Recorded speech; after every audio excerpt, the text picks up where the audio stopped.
Hey there, subscribe to my channel, and also press this bell icon so you never miss any new updates, cause whenever we upload new video you will get a notification on your phone. Part 1. You will hear a woman phoning the local council about an abandoned vehicle. First, you have some time to look at questions 1 to 6.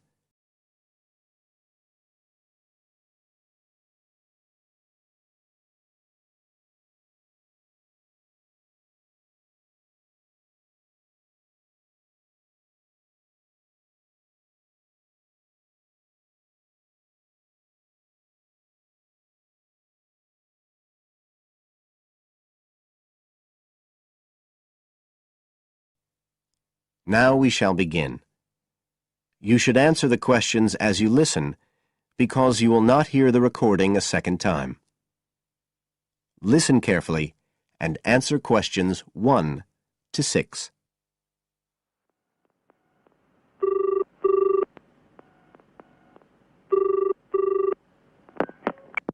Environmental Health Department, Paul speaking. Oh, hello.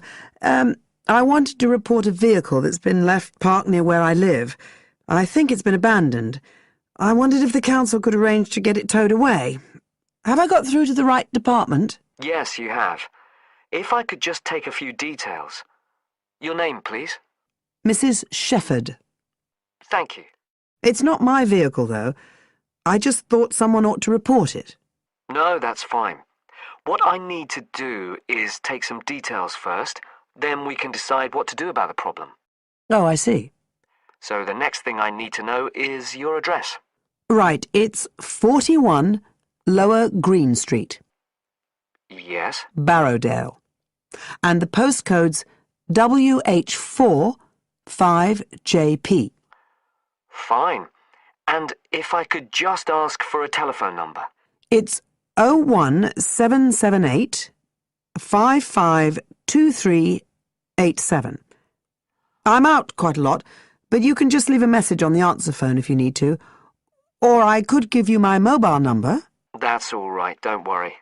Now, could you tell me a little more about this vehicle? You say it's been abandoned. Well, it certainly looks like it. Can you give me an idea of where it is? Yes, it's near the main road that goes through Barrowdale. Is that the A69? Yes, that's right. Now, there's the primary school just towards the end of the village, and then next to that, next to the children's playground, there's a field, and it's in there. Oh. I wonder how it got in there. Well, there's a gate to allow farm machinery in and out. I thought something ought to be done about it. The children from the school might start playing in the vehicle and lock themselves in or something. Yes, you are quite right to report it. And what type of vehicle are we talking about here? It's a van, actually. You know, the sort with just a couple of little windows at the back. Right.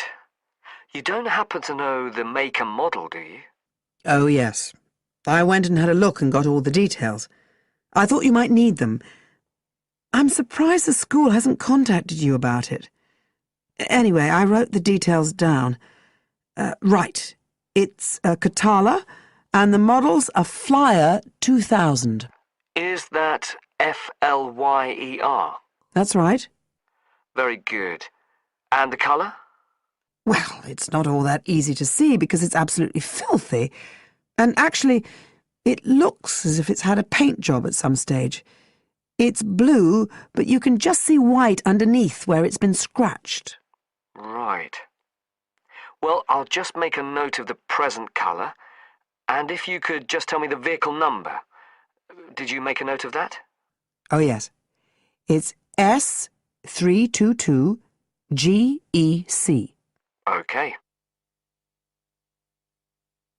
Before you hear the rest of the conversation, you have some time to look at questions 7 to 10.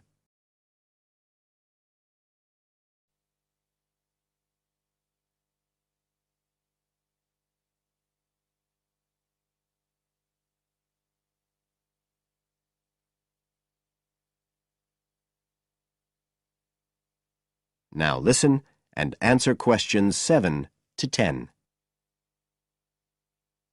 And it sounds as if the general condition of the vehicle isn't too good, from what you say. No, it's pretty poor. It wouldn't be drivable. It's got a flat tire and there's a crack in the windscreen. I reckon someone just wanted to get rid of it. That's usually the way. It's been there for nearly a week. No, it must be 8 days. I remember it was a Sunday morning when I noticed it. It wasn't there the day before. I walk past it most days on the way to the shops. I'd have thought the school would have reported it. Does the field actually belong to the school? No, it's part of Hill Farm Estate. Right. I'll just make a note of that. And I don't suppose you have any information about who might own the vehicle? No, I've no idea. So what will you do now? Well, we'll come and have a look and see if we can trace the owner. And if we can't, the vehicle will be removed as rapidly as the law permits. It could be anything up to 20 days. One thing I should say, I'm quite sure this doesn't belong to anyone round here. I'd definitely recognise it if it was from someone who lived here. So you don't think it was anyone local? Right. I'd say at a guess we're looking at a stolen vehicle here. I did wonder if it might have been.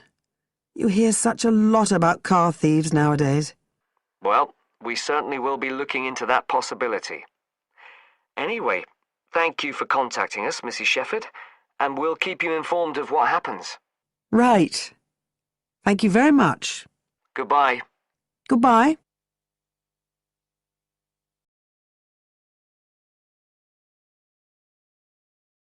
That is the end of part 1. You now have half a minute to check your answers.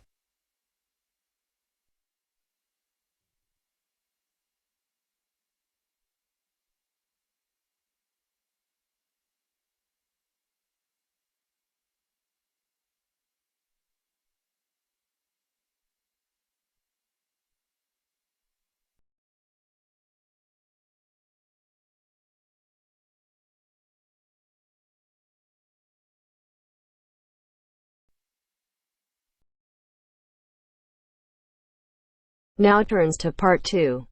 Part 2. You will hear a tour guide giving information about a shopping district. First, you have some time to look at questions 11 to 15.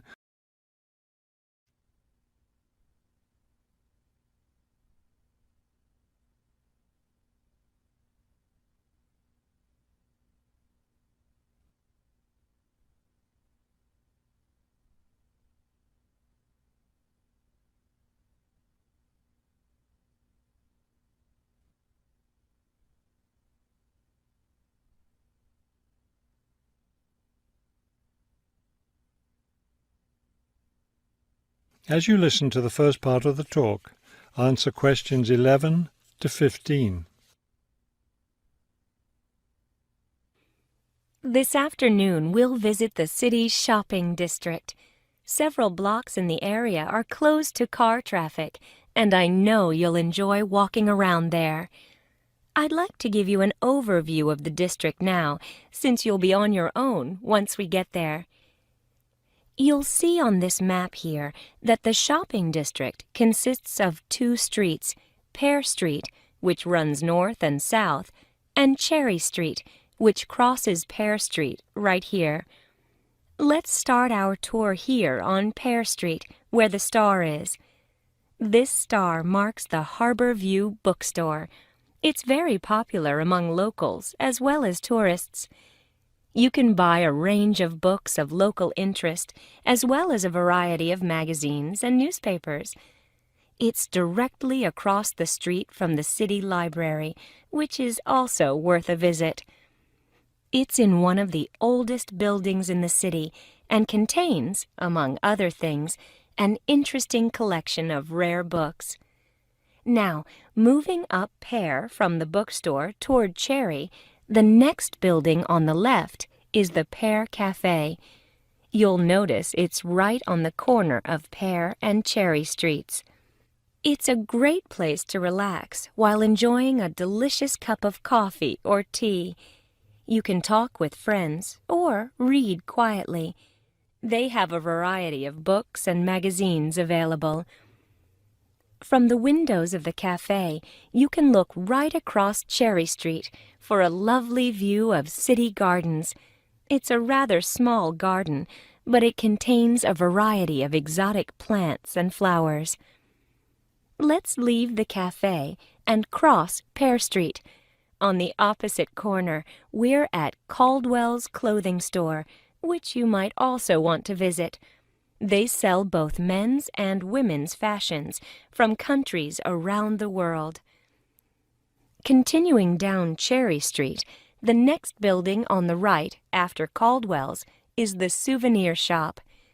Stop in here to get maps and books about the local area, as well as t-shirts and postcards with pictures of the city. Now, we cross Cherry Street and we're at the Art Gallery, one building down from the corner. Here you can see, and of course purchase, many fine paintings and sculptures by local artists. Let's keep going down Cherry Street toward the harbor.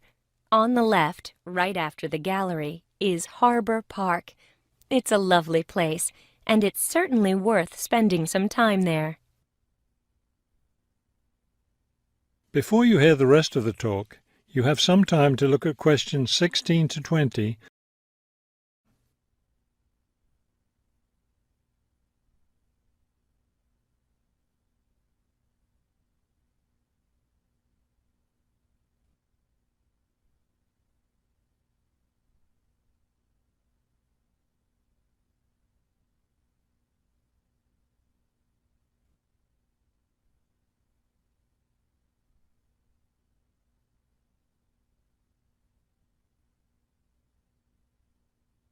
Now listen and answer questions 16 to 20. Harbor Park was built on land donated to the city by Captain Jones, a lifelong resident of this city. Captain Jones designed the park himself, and it was built in 1876.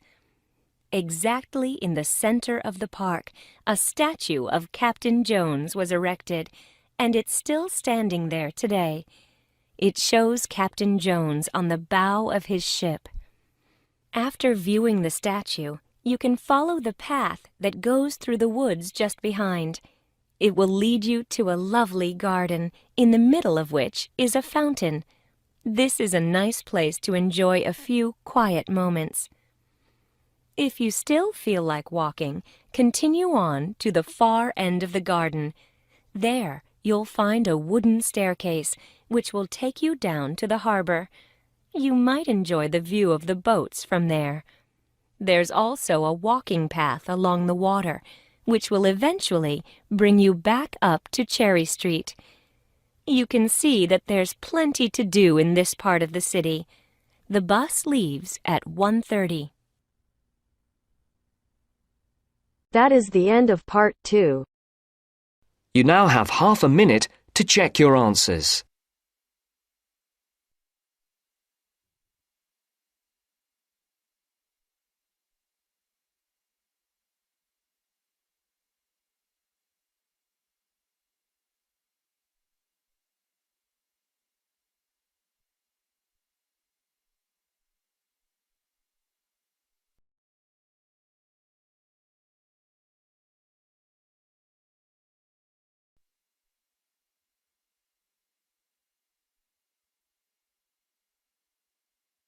Now turns to part 3.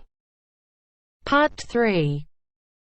You'll hear a woman calling Laverton Arts Centre for some information. First, you have some time to look at questions 21 to 26.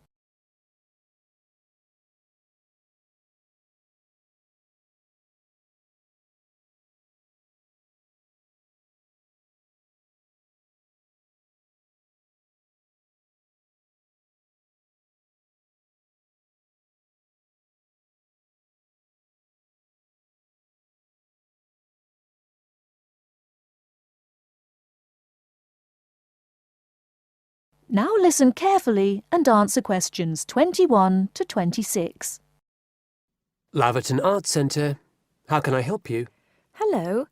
I've been to the Arts Centre a few times recently, and I understand you have this scheme for regular visitors. The Friends of Laverton Arts Centre. Yes, that's right.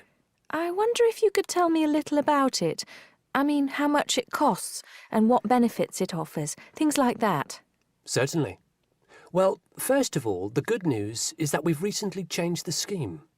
It used to cost £15 a year, but now it's free.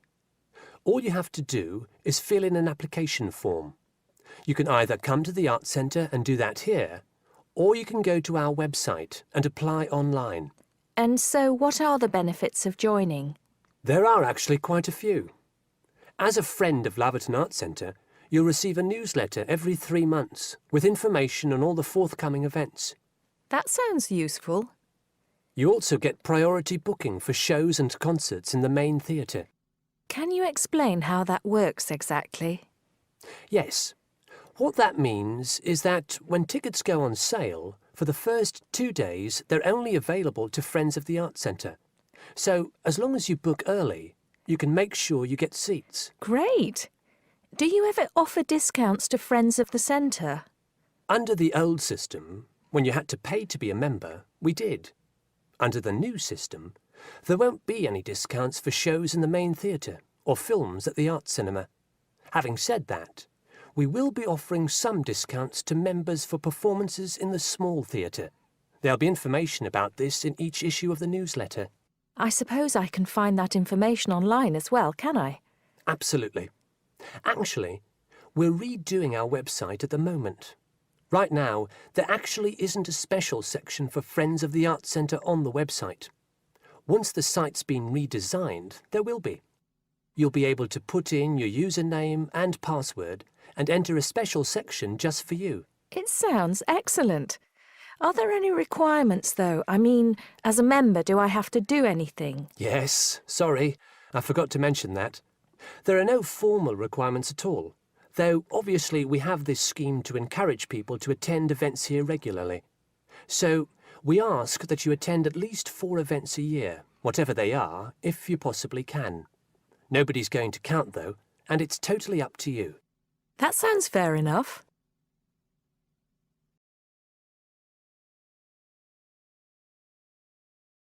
Before you hear the rest of the talk, you have some time to look at questions 27 to 30.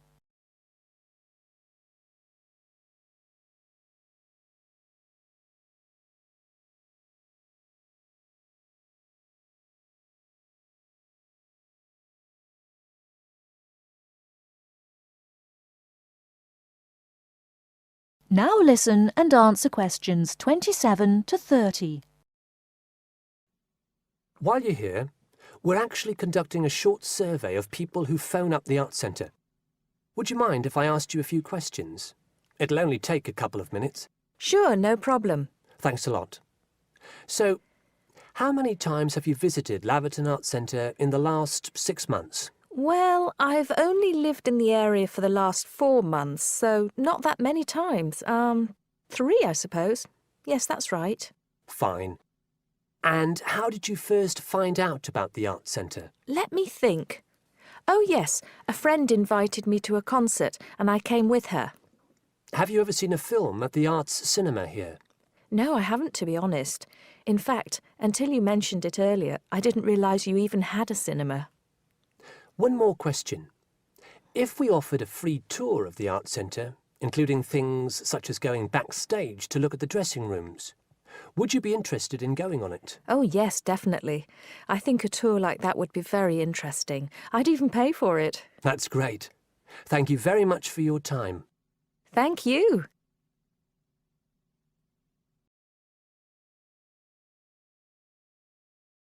That is the end of part 3. You now have half a minute to check your answers.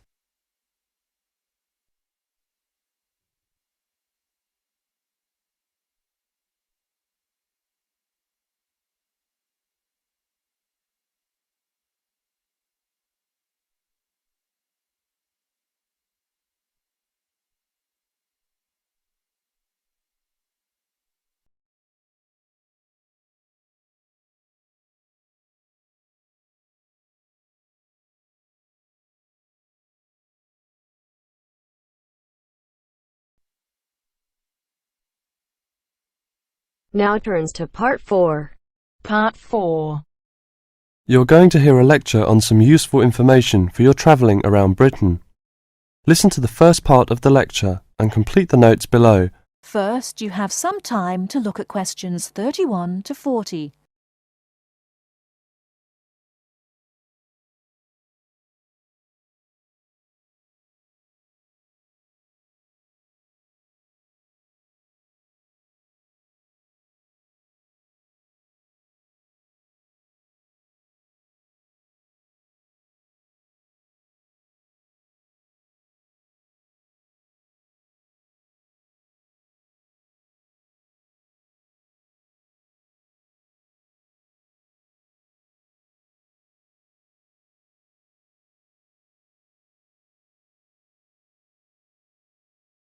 Now, listen carefully and answer questions 31 to 40. Good afternoon and welcome to the session on Britain. This afternoon I would like to provide some useful information for you about travelling around Britain. Britain has over 700 tourist information centres. You will find them at major ports, airports, stations, historic landmarks and towns and holiday centres. So just look out for this sign that says Tourist Information. The staff will be able to answer your holiday queries as well as provide essential maps, guides and brochures. Tourist information centres at major ports and airports in London and addresses of British Tourist Authority European offices are all listed on the Tourist Information Centres. Now let's talk about the telephone in Britain. You know, Britain is well supplied with public telephones. Street kiosks take 10-pence coins. In city centres, mainline railway stations, airports, and central London underground stations, payphones and card phones are in operation. For the latter, small plastic phone cards are used, and these come in 10, 20, 40, 100, and 200 units, and can be bought at post offices, news kiosks, station bars, and shops where the green and white card phone sign is displayed. When using the different public telephone systems, make sure you read the dialling instructions carefully. Now, let's see the banks in Britain. There are 24-hour banks at London's two main airports. One is Heathrow and the other is Gatwick. Otherwise, banks are normally open from 9:30 to 15:30 hours, Monday to Friday. Barclays Bank and National Westminster Bank offer a Saturday morning service at some of their branches. National Jaro Bank has 42 bureaux de change located in post offices throughout the country in main tourist areas. Opening hours are 9 o'clock to 17:30 weekdays, 9 o'clock to 12:30 Saturday mornings. One exception to this is the Trafalgar Square office, whose opening hours are 8 o'clock to 20 o'clock weekdays and Saturdays, and 10 o'clock to 17 o'clock on Sundays. The bureau de change services are available to overseas visitors. Visitors can change their money there. You can also change money at bureau de change, large hotels, department stores and travel agents. Be sure to check in advance the rate of exchange and the commission charged, as these vary considerably. Wherever possible, you are advised to use a bank or bureau de change, which conforms to the BTA Code of Conduct. In most cases, this is indicated by display of the code. That is the end of Part 4. You now have half a minute to check your answers.